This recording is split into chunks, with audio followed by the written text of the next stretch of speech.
Hi, my name is Shannon Stafford. I do not currently belong to a fire department, nor do I belong to a firehouse. The only training that I have received when it comes to anything firefighter based is what I have received from the military.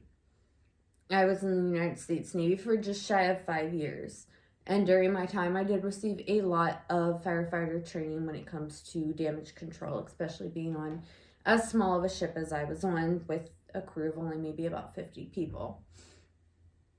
My goal, though, for my future plans in this degree is to go back to working for the military as a base fire investigator. So, when it comes to talking about the financial aspect of training, I can only speak from my time and experience in the military. I know during my time in the military, any specific damage controlling schools that sailors wanted to attend on my ship all had to be passed through my commanding officer, because my commanding officer needed to approve the classes due to the fact that the funding for those classes would actually be paid for by the ship. I personally think that the ships should be offered more money when it comes to financing damage control schools and sending our sailors to those schools, just because damage control is something that every sailor needs to know and needs to be a part of.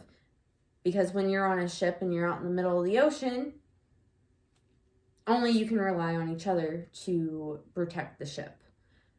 I also think that there needs to be more training done when it comes to different damage control aspects, especially in small, confined, tight spaces and minimally manned hose teams.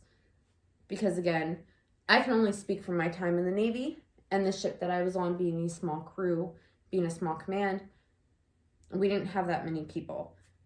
We could only allow maybe 3 people on a hose, 3 to 5 people on a hose at a time.